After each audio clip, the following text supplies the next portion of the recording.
Okay, welcome back to another episode of Third and 23.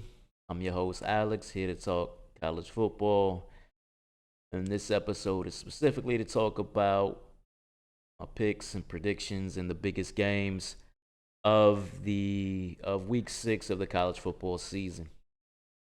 Um, so as you see here in the top right corner, if you're new to watching these episodes, my overall record at the top. So that's just straight up picks. I have had a good year, 32 and 13. And below that, you'll see my against the spread picks. As I don't go against the spread in every game I discuss, I'll let you know if I'm doing the spread or if I'm staying away from the spread. Right? Uh, had a good season up to this past Saturday. I had my first losing weekend against the spread. So uh, what can you say, man? It happens. Got to try to get it back. Friday, so you know what that means. It's pick day. Tomorrow is get money day, as we like to say, right? So without further ado, let's go ahead and jump into these games. Starting off at the top. So if you're new to this channel, what you see you'll see the spreads here at the top, right? For example, LSU favored by 6 against Missouri. That's what the spread was originally at the beginning of the week. So I like to show how the spread has moved from the beginning of the week until today, Friday, right? Because I typically, since I do these episodes on Friday, to give you guys an opportunity to see what I'm doing if you want to follow along. And I always say, if you're following along, it's your own responsibility, right? But feel free to follow along because I'm practicing what I preach, as they say. So starting it off, LSU was favored by 6 against Missouri. And I guess the action has kind of been on Missouri because that's gone down to 5.5. Let's go ahead and make that update. So it's 5.5 now. LSU is favored by Missouri. I'm gonna be honest with you. For one, this is a game that I'm definitely doing this week. And I'm not laying the points. I actually think Missouri can win this game straight up.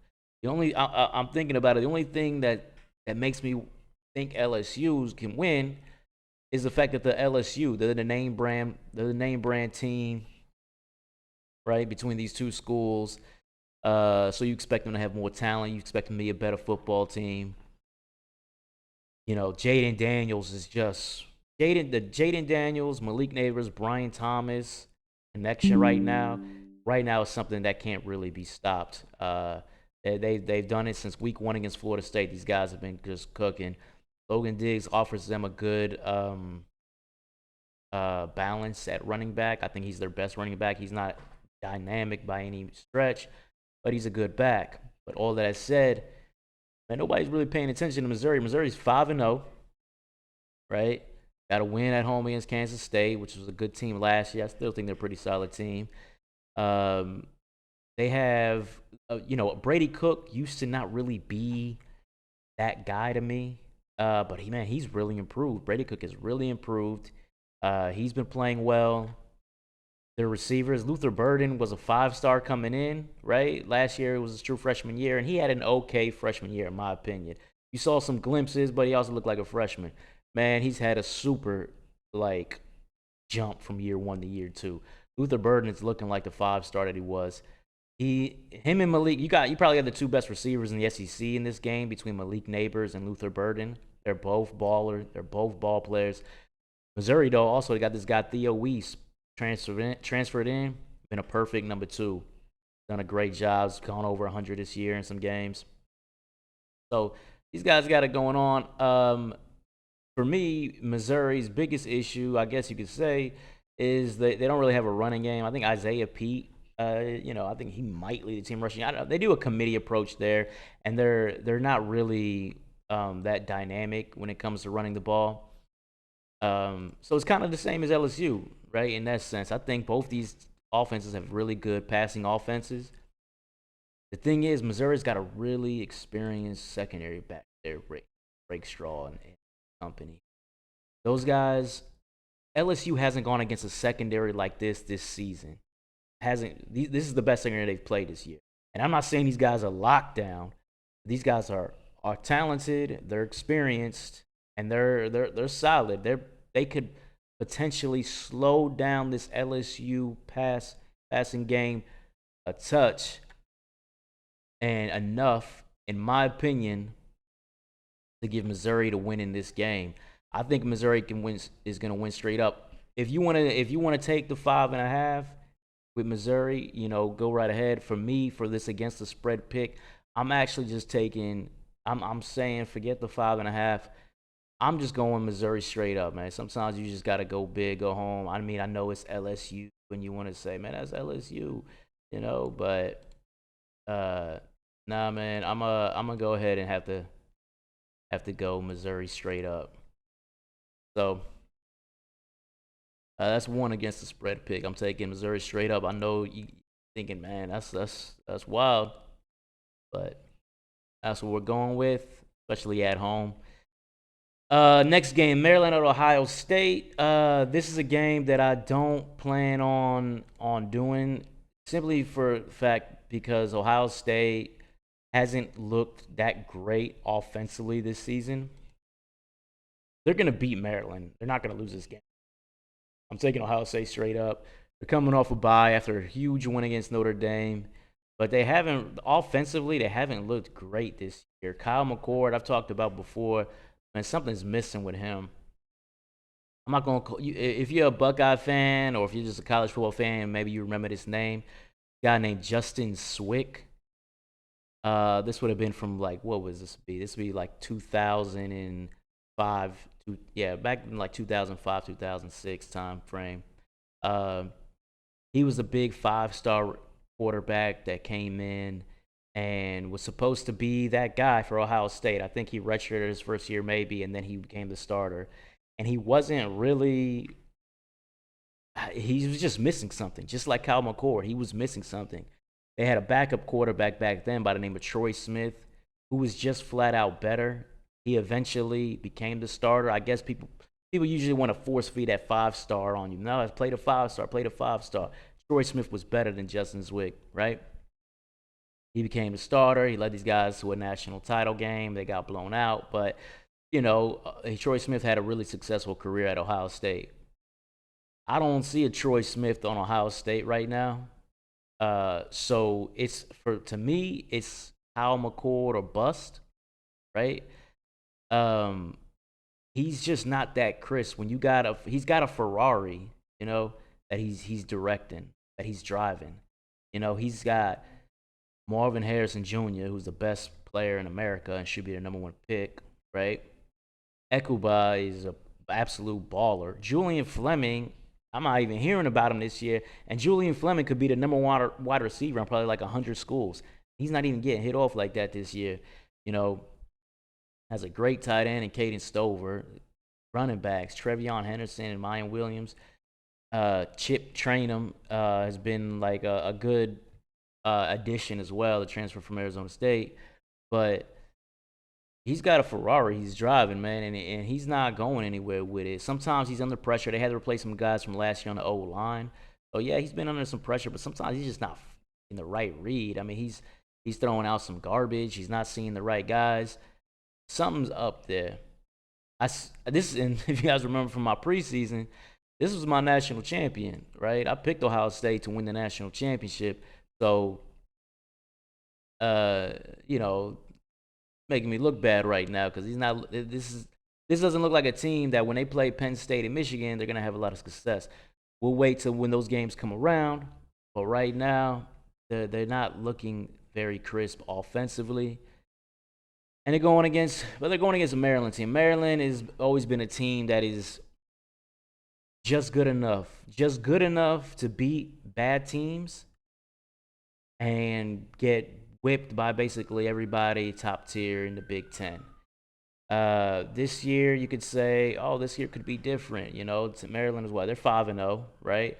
They're 5-0, and if you look at the scores, they've blown out everybody they've played. Now, I said 2 weeks ago when they beat Michigan State, man, it was that Michigan State, they won that game 31-9. That game is that score is misleading. That score is misleading because I will tell you right now, for long stretches of that game, Michigan State, who if you guys been paying attention, they're bad. For long stretches of that game, Michigan State looked like the better team, and they look like that without a head coach. If they had a coach, that game could have gone way different. Michigan State just has a real problem turning the ball over and with discipline because they don't have a coach, right?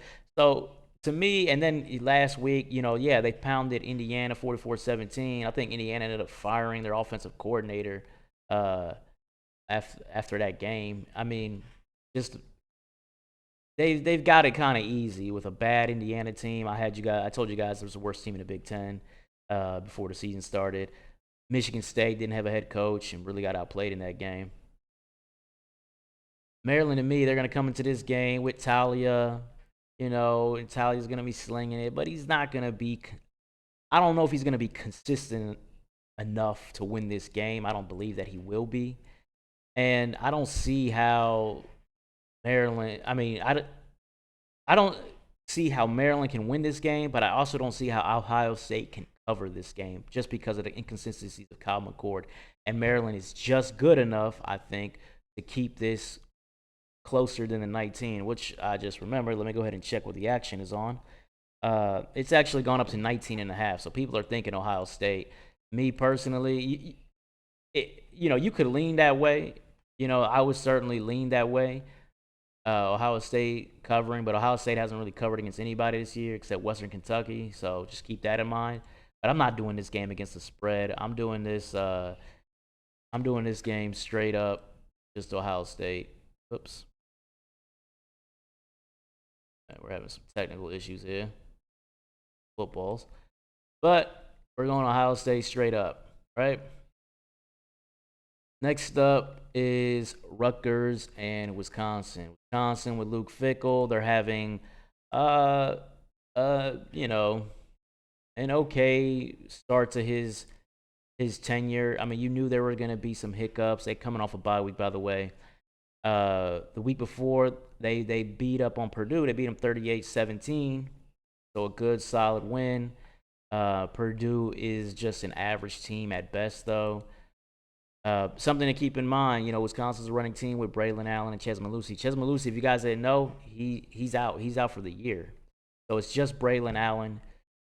Tanner Mordecai, the quarterback, I think he only has 2 touchdown passes, and they played 4 games now. So the passing game isn't really going off. Kamir DK, I think, is a really good wide receiver for Wisconsin.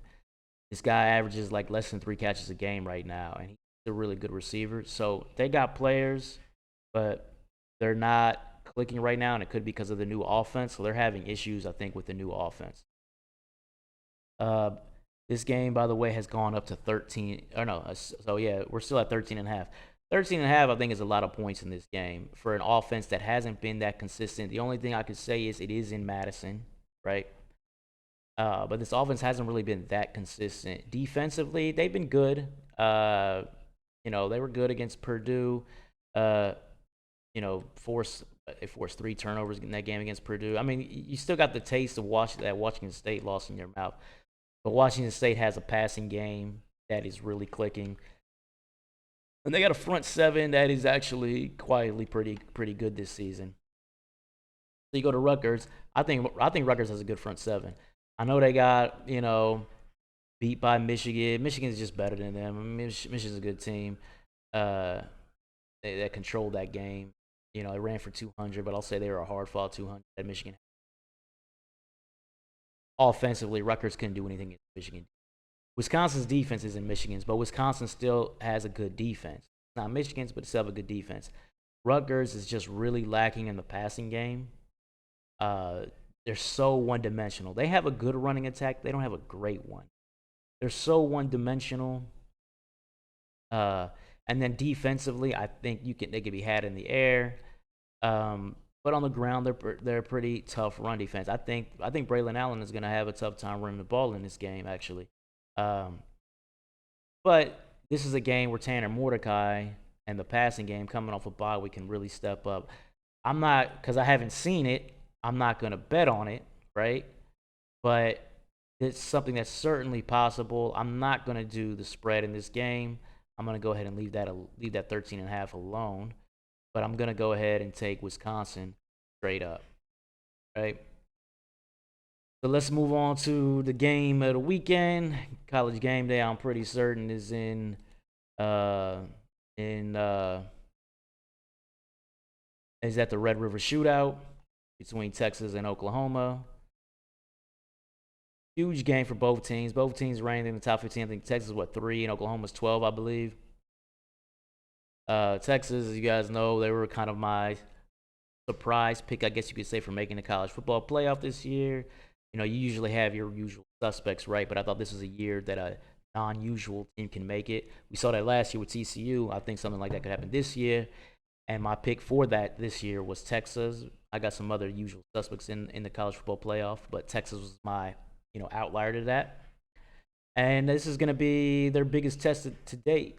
Well, maybe they beat Alabama on the road, and Alabama, you could make the argument they're better than Oklahoma, right? Went to Alabama, won that night in an SEC stadium, right, against one of the better teams in the SEC.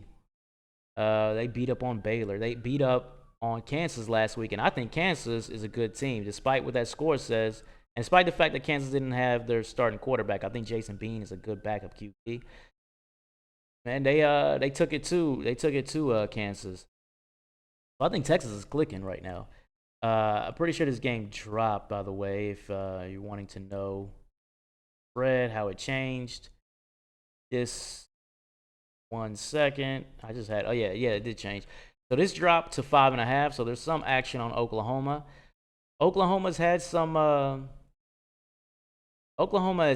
quiet success this season. Now, I thought coming into this year that Oklahoma wasn't a good team, or I thought Oklahoma wasn't going to be a team as good as their record is going to show, because Oklahoma plays a really bad schedule, and they can beat these bad teams and kind of beef up their record, right?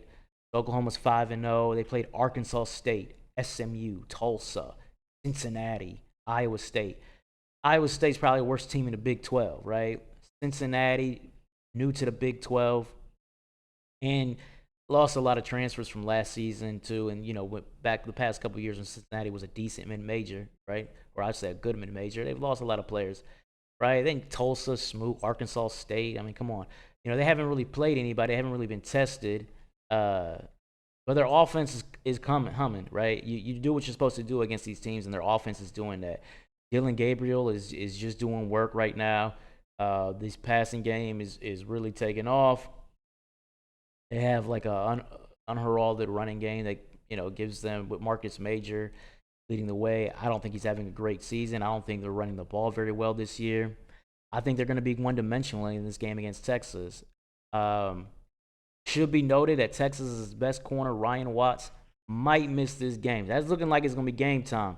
So if you're watching this, and you might want to check to see if Ryan Watts is going to play, because he's a guy who I think can really match up well with for OU, if that's who's going to be typically covering, right? So keep that in mind. With all that said, with Quinn Ewers, Jatavian Sanders is supposed to be back this game, by the way. So Jatavian Sanders, Xavier Worthy, Whittington. I told you guys about Jonathan Brooks. He's a good player, right? These guys Texas is going to be balanced. I think there's going to be a lot of points scored in this game, on both sides. I think OU's passing game is legit. It is doing well. But I think Texas is going to go ahead and be able to cover that 5.5. So I'm going to go ahead and go Texas covering in a game that's going to have some points scored. I say points scored. I mean, don't be surprised if it's something like a 38-24 kind of win or something like that for Texas. But points are going to be scored on both sides. Definitely going with the Longhorns with their balanced attack over OU. Really just a passing game, and this big step in competition for OU, as they haven't played anybody this season. All right, next up is Washington State, UCLA. Washington State is actually ranked, but UCLA is favored. Maybe they're favored because they're at home. Maybe they're favored because Washington State's Lincoln Victor, who is their top receiver as far as receptions, is out for this week, as he's out probably for, from what I understand, probably about a month or so, right? This spread hasn't changed. It's still 3.5. UCLA, led by Dante Moore, and they've had a bye. They're coming off a bye week, but before that, they had a really embarrassing. What was that? A Friday night game or a Thursday night game against Utah, one of the two, and that Utah defense absolutely dominated. Dante Moore had a really bad game. Looked like a freshman. 15 for 35, 234, one touchdown, one pick. Got sacked 7 times. He lost a fumble in the red zone. He looked like a freshman. I'm not gonna say he's a bad player, right? Because he looks like he's gonna be a good player. But a road game at Utah against that defense, he wasn't ready for that. Now he's gonna be at home against a Washington State team that has in my opinion, a really underrated front seven. I think these guys can get after the quarterback. I think they can get after Dante Moore in this game. And they're also coming off a bye week. They beat Oregon State 38-35. You're like, damn, man, they gave us some points. Okay, yeah, they gave them some points. But it was like 38-21, and Oregon State was kind of making like a little late rally in the fourth quarter, and that's what happened in that game, right? They got a lot of pressure on DJU in that game. I expect them to get a lot of pressure on Dante Moore in this game. I've talked before about Cameron Ward. I mean, they still got wideouts even with Lincoln Victor out. Like I said, Kyle Williams, Josh Kelly, these guys are balling. These guys don't look like some, system wide receiver where they're catching 3-yard hitches and getting 4 yards in yak and, what we used to see it in Washington State offense, right? Man, it's not like that at all. So I think these guys can ball. I think you can make plays against the UCLA secondary. I think we've seen that this season. I think you've seen that all the way back since week 1 against Coastal Carolina. Grayson McCall at QB, he was making some plays against these UCLA DBs, right? So I think plays can be made. They're going against the best passing offense they've seen this season. I'm actually kind of shocked that they're 3.5-point underdogs. This is another one. I mean, by the way, I am doing this game. Oh, if I didn't mention it, I am taking Texas and laying at 5.5 if I wasn't clear. So that's another against the spread pick. But I'm also taking Washington State in this game. I see no reason why to take UCLA straight up, but take the 3.5 with Washington State, because I think Washington State is good enough to win this game straight up. This freshman quarterback against a really good quarterback in Cameron Ward. I'm just not seeing it, so I'm gonna go ahead and take Washington State straight up. This is another against the spread pick. I think they can definitely win this game outright. So far I got 2 underdogs, right? Big risk there, so keep that in mind. I'm taking Missouri against the spread straight up, right? So money line. And I'm taking Washington State straight up money line. I'm also laying the Texas 5.5 with Texas, right? Those 3 so far I got. All right, moving on. We're going to UNC and Syracuse. Now this game is going to from 9 to 9.5. Now there's a lot of hype in this game around this guy, if you haven't heard the news, UNC got a receiver named Devontae Walker. He was a transfer from Kent State. He was first ruled ineligible to play by the NCAA because of some weird transfer rules NCAA has. Now he's been ruled eligible, and he's supposed to play immediately. He's been practicing with the team. Why is this a big deal? So this guy, Devontae Walker, he's been called a top 50 pick in next year's NFL draft. They're saying he's a top 50 player, right? He played against Georgia last year. I think it was last year. He went over 100 against them, if that means anything to you. I mean, this step up in competition is probably nothing for him. UNC's also had J.J. Jones having a really good season this year. And obviously the quarterback, Drake May, he's going to do work, right? I think that Syracuse, coming off that loss to Clemson, really exposed some things, particularly how a front seven can control them, control Garrett Schrader. Syracuse is basically all Garrett Schrader. I did mention that the run defense was good, and the run defense is good, and I think they'll probably be good in this game too. But this is a game where Drake May is the kind of quarterback who will make some plays with his legs, right, to take some of the pressure off their own running backs. I'm going to go ahead and believe the hype in Devontae Walker. I'm going to believe that Drake May can hit him off. I'm going to believe Drake May can keep hitting off J.J. Jones. I think Syracuse kind of one-man gang on offense isn't going to be nearly enough to keep pace with the Tar Heels. I'm going to go ahead and do this game against the spread. I'm going to go ahead and lay the 9.5 at home. UNC should cover. That's 4 games we got going against the spread because, we got to get it back from last week. So let's see what we can do, right? Here we go. Huge game in the SEC. It might not show up by the rankings, but in my opinion, you could make the argument this is the biggest game in the SEC West this year, right? So everybody's talking Alabama. Man, Alabama's back, man. Alabama's back. That Texas game was a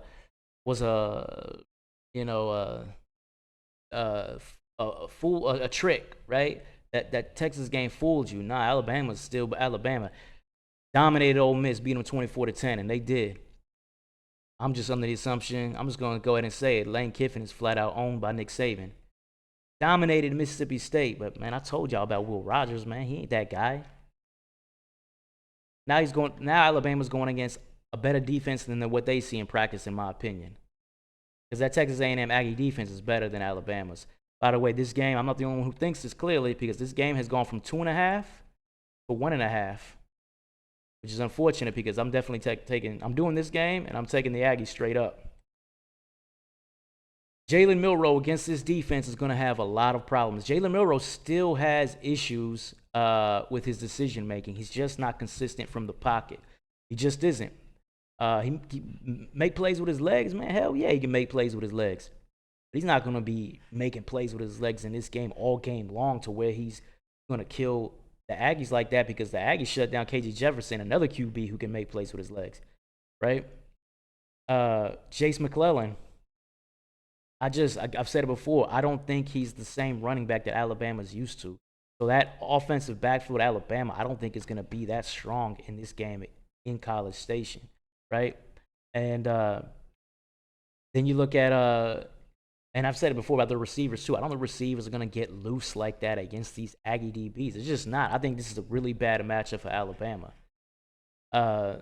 On the other side, I like Max Johnson. I still like Max Johnson despite that second half against Arkansas. I'm going to say he's going to bounce back from that.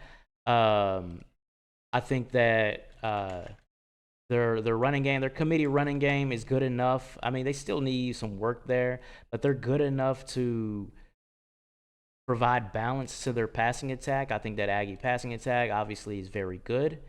I think that Evan Stewart, I don't think anybody is going to be able to cover Evan Stewart. We're going to see if he's going to play in this game because he did get banged up in the Arkansas game. He did get banged up. I'm taking a look here. I believe that he's still, it's saying that it was a minor injury and that he should be good to go. So Evan Stewart expected to play. I think these Aggie DBs are going to get open enough. I think Max Johnson, who's plenty experience to deal with Alabama, is going to be able to do enough in this game for the Texas A&M not to cover the plus 1.5, not to just lose by 1 point. But I think the Aggies can win this game at home in College Station straight up. I'm taking the Aggies. And they're not afraid of Alabama because they beat them 2 years ago. And then last year, they should have won the game. It went all the way down to like the final play, I believe, when they ran some Mickey Mouse nonsense at the goal line. That's why they lost. All right, moving on. We're going to Kentucky, Georgia. This opened at 15.5, and it is still 15.5. So this is a game where Georgia is going to finally get tested. Are we going to find out about Georgia? Do they have serious issues, or are they just sleepwalking? Because Georgia hasn't played anybody good this year, and they've started out slow in every game. UT Martin started out slow, but they blew them out. It's UT Martin. Started out slow, Ball State blew them out. Ball State. South Carolina, they started out down 14-3 at the half. Dominate second half to win 24-14. UAB, they beat up on UAB. And then Auburn, this is a 2020 game in the fourth quarter. And this is a game that I believe Auburn was up in this game early, if I remember.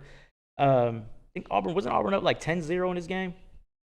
So they're having slow starts. And I'm telling you right now, I still believe South Carolina, Auburn, those are two of probably the 4 worst teams in the SEC, in my opinion.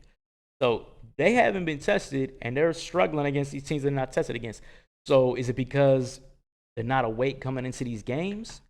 They're not taking them serious? Or are there some underlying issues with Georgia? So I'm gonna go ahead and say that and on the other side, Kentucky coming off their big win against Florida, though I don't know if that's a big win for them anymore because Kentucky pretty much owns Florida right now. They still can't pass the ball, right? Devin Leary, he can't pass the ball. I told you guys that coming in. He can't pass the ball. He's just not a very good quarterback. But they got a running game that's serious. They have good receivers, but keep in mind, Barry and Brown and Tavion Robinson, I think they're questionable this week, so we're going to see if they're going to play. That's big for Kentucky. Those are their two best receivers, and their two most dangerous receivers. So they're going to need them to try to kind of balance out this game against Georgia with Ray Davis in the running game. While Devin Leary's not that great of a quarterback, he definitely needs his top guys in the game, right, to try to pull off this upset. I'm not ready to call this upset. I'm not ready to say Kentucky's going to beat Georgia. Georgia's playing like a team that's going to lose a regular season game, but I don't think it's going to be this game. I think Georgia can win this game. I am not laying the 15.5, and I'm doing this game. I'm taking Kentucky with the plus 15.5. I'm going to take Kentucky in this game because I think Georgia's really struggling to jump on teams early, and I think that's going to happen in this game against a tough Kentucky football team. And finally, last game, Notre Dame, Louisville. This opened at 6.5. This still is 6.5. Notre Dame's coming off of two wars, basically. Ohio State, where they lost on the last play of the game. And then Duke, where it went down to the final drive of the game. And where they were able to win. Sam Hartman made plays in that game, made enough plays to win that game. Audric Estime that's a good running back, good running the ball, but they still don't have any threats on the outside. But what Notre Dame does have is a really, really good defense. I think they D'd up really well against Ohio State. They D'd up really well against Riley Leonard. Against Louisville, which has been a really inconsistent offense. They beat NC State 13-10, and NC State's not some baller defense. Like you beat them 13-10. That was kind of like that was a win, but it was an ugly win for them, right? Jack Plummer inconsistent in that game. And now he's about to go up in competition in defense. The running game was completely shut down against NC State. I expected the same thing to happen now against a Notre Dame defense that's much tougher. And it's weird because the week before, they absolutely filleted Boston College, right? And I know BC stinks, but still. So what are you going to get with this Louisville team? I think their defense isn't that strong. I think Notre Dame is going to finally be like, damn, finally we got a little break defensively what we're going against and can kind of dominate in this game, especially on the line of scrimmage. And I think their defense is going to be isn't going to be challenged that much by Louisville and Jack Plummer, who were a very inconsistent offense. Louisville is at home in Papa John's Stadium, sure. Louisville is actually 5-0, so the crowd is going to be hyped. They're going to be into it. I'm going to go ahead and take Notre Dame in this game, though, straight up. I think that I kind of want to take them against the spread because after those two games, I think this is a much easier game for Notre Dame. I think they could cover the 6.5, but 6.5, if you want to take it, it's not a bad bet. I'm going to just take Notre Dame straight up in this game, though. I'm not going to do this one just because Notre Dame needs a breather. I'd rather see them have that breather at home. If this game was at home, I'd expect Notre Dame to win this game by 17. But on the road in Papa John, and they need a breather, you don't know what you're going to get with Louisville's offense. I don't know. I'm not going to convince myself here to lay the 6.5, but it wouldn't surprise me one bit if Notre Dame easily covered this. But I'm going to take Notre Dame straight up. So to recap, my against the spread picks are Missouri straight up, money line. Texas, we're laying the 5.5. Washington State straight up money line. UNC laying the 9.5. Texas A&M straight up money line, and Kentucky plus 15. You can't see my hands. Plus 15.5. Right. So we got 6 games this week. A lot of underdogs in there. And so let's go get this money. Let's hope this works out. If you like the content, please like, follow, subscribe. And you're going to see my YouTube handle here in a few seconds. With all that, take care.